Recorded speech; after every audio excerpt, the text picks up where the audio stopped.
Ассаламағалейкум ағайындар, бүгінгі шығарылымда Lexus'тың жаңа моделі Lexus ES 250. Бұл көлікті менің жақын досым алып жатыр. Оның көлігі алдында Camry 50 етін, енді оның ойы Lexus ES 250-ге түсті. Бұл көлікті қазір біз Алматыдағы орталық Lexus орталығынан алғалы жатырмыз. 22 миллион теңгеге, айтқан кезде ақшасы жоғаратын болды. Lexus осы жылға дейін 17 миллион Lexus сатқан. Соншама бұл Lexus'тан не бар, не жоқ, сол ақшаға лайық па, қандай модель, қандай опциялар бар, қандай комплектацияда. Енді қазір шығарылымда тамашалайтын боласыздар. Ендеше кеттік. Я сенікі дұрыс, сол бір қалыпты жүріс дұрыс. Сен кімге ұрыс дұрыс, беті басың мырсып дұрыс, түрің дұрыс. Я сенікі дұрыс, сол бір қалыпты жүріс дұрыс. Сен кімге ұрсып дұрыс, беті басың мырсып дұрыс. Ағайындар, осындай Lexus көлігін қазір көп адамдар Camry көліктерімен айтқанда бәсекелестіріп шатастырып жатады. Camry'дің жолы мүлдем басқа, Lexus'тың жолы мүлдем басқа. Оны Lexus'та айдағандар ғана түсінеді. Мына ES 250 жаңа шанақтағы 2019 жылғы эксклюзивті шанақты сыртынан қарайтын болсақ өте айтқанда көзін қуантады. Алдына қарайтын болсаңызда мына радиатордың решеткасы екіге бөлінген, агрессивті спорттық төл береді. Мына шамдар да өзгерген, жалпы комплектациясына қарай шамдар да өзгереді. Ең төменгісі ксенон, одан кейінгі диодты, одан кейінгі матрицалы ақылды шамдар. Бұлай түр сипатына қарасаң, шынымен де Lexus компаниясы бұның дизайнына, жалпы басқа көліктерінде дизайнына қатты ауыратын бірде-бір компанияның бірі деп айтсақ болады.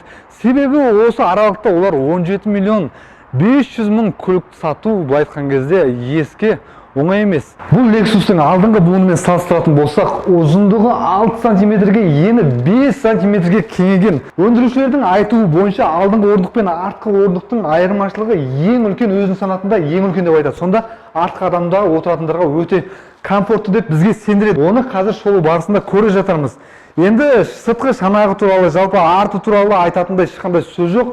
Шын мәнінде Lexus компаниясы енді дизайнмен ауырған, кәдімгідей бұл әдемі, көздің жауын алатындай қылып жасаған. Барлығы керемет, бірақ осы жерде есік пен осы жерде хромның арасындағы зазорларды қарасаңыздар, кәдімгідей мына жерде бір үлкен үңірейген бір ашық жол бар. Енді осы санаттағы көлікке шын мәнінде бұны жақсартса дұрыс болатын еді деп ойлаймын. Қазіргі таңда көп компаниялар, көп көліктер өзінің фирмалық стилін тапқан жоқ.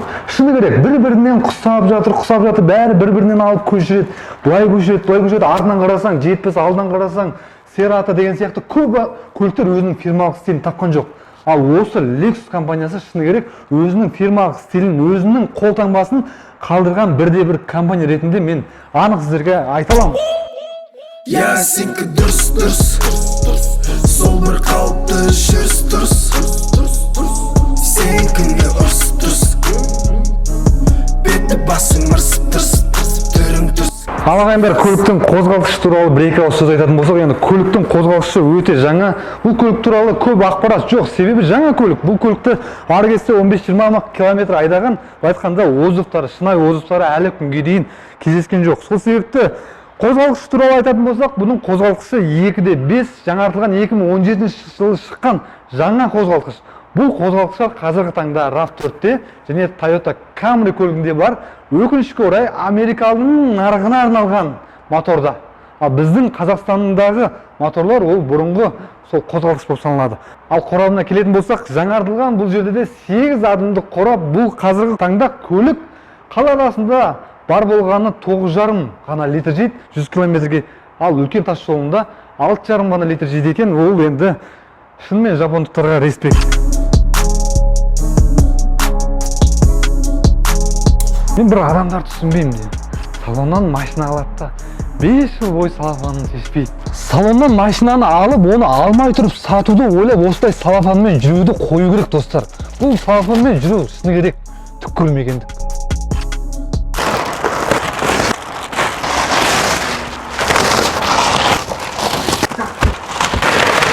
Мусорға лақтыру керек бәрі.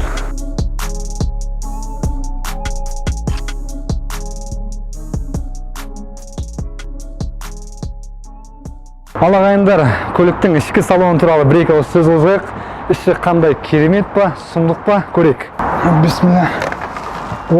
Салонға отырғандағы бірінші сезім енді өте керемет. Салонның ішкі иісі мұрынды жарып баратыр. Шынымен де Lexus адамның комфортына бағытталған көліктердің бірегейі ғой. Мына жерге қарайтын болсақ, алдымен жапондықтар айтады, өзіңе керек заттардың барлығы қолға жетіп тұру керек дейді. Мына жердегі негізгі панель мына жүргізушіге бағытталған. Мына жерде екі мүйіз бар. Бір мүйіз панельдің түсін өзгертуге бағытталса, екінші мүйіз мына жерде стабилизацияны алып тастауға немесе қосуға бағытталған. Жалпы рульді қарайтын болсаңыздар, негізгі қазіргі таңда Lexus компаниясының әсіресе ES моделіне қазіргі спорттық агрегаттарды, спорттық функцияларды қосып жатыр. Мына жерде рулін қарайтын болсаңыздар, спорттық рульге өте қатты ұқсайды. Ал көліктің панеліне келетін болсақ, кәдімгі бұрында ойнайтын еді ғой компьютерде NFC-ді. Тура сол сияқты кәдімгі мына жерде электронды түрдегі панель өте кішкентай, бірақ өте пысық жұмыс жасайды былайш. Ал мына жаққа оралатын болсақ, мына жерде әлі көмір шешілмепті ғой. Мына жерге оралатын болсақ, 13 дюймді алып осындай экран бар. Енді бұл жерде көптеген функциялар бар. Мына жерде көрдіңіздер, артқы жылытқыш, запас хода, предыдущий дейді. Барлық мүмкіншіліктер осы жерде көрсетіледі. Ал мына жерге оралатын болсақ, кәдімгідей ноутбук басқарған сияқты осындай мышкасы арқылы мына жердегі 13 дюймді мониторды басқаруыңызға әбден болады. Осыдан бір жыл бұрын достар, Lexus компаниясы өзінің осындай мультимедиасына Android пен Apple-дің былай айтқан кезде сотка арқылы қосу жүйесін алып тастаған болатын. Содан бері маркетологтар зерттеп, машина өту процесі соған да былай айтқан кезде төмендеген. Сол себепті ол олқылықтың орнын толтырып, қазір Lexus компаниясы кез келген Samsung болсын, Apple телефондарыңызды қоса берсеңіздер, басқарсаңыздар болады. Мұндағы дыбыс сапасы туралы айтатын болсақ, бұл жердегі атақты Mark Levinson акустикасы тұр, 17 динамика бар. Одан кейін мына жерге қарайтын болсаңыздар, мына жерде тетік бар. Мынау тетік дауысты шығарады. А мынау келесі тірек немесе артқы тірек. Бұл айтқан кезде мелочь, но приятно.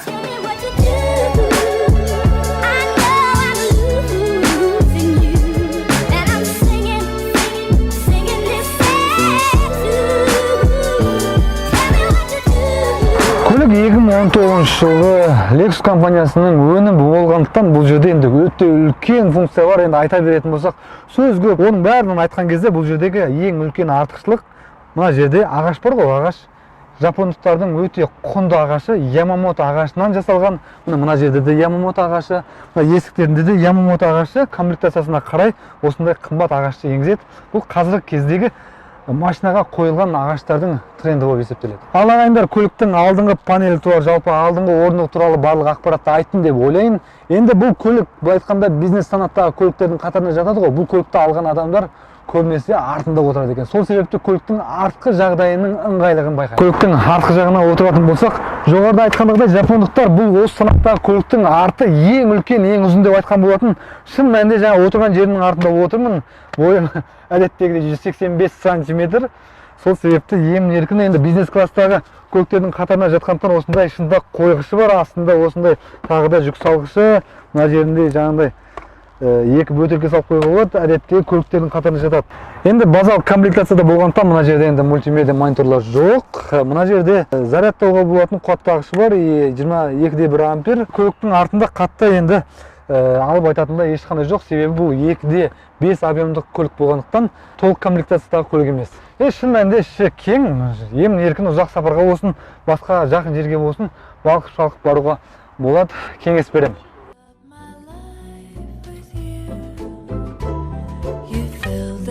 Ал көліктің жүк салғышы туралы айтатын болсақ, қолыңызда үлкен жүк бар, қолыңызбен үйді аша алмайсыз. Сол кезде мына жерде доп теккен сияқты артынан бүйтіп бересің, ашылу керек по идее. Енді сондай болып қояды, жаңа көлік болғаннан кейін.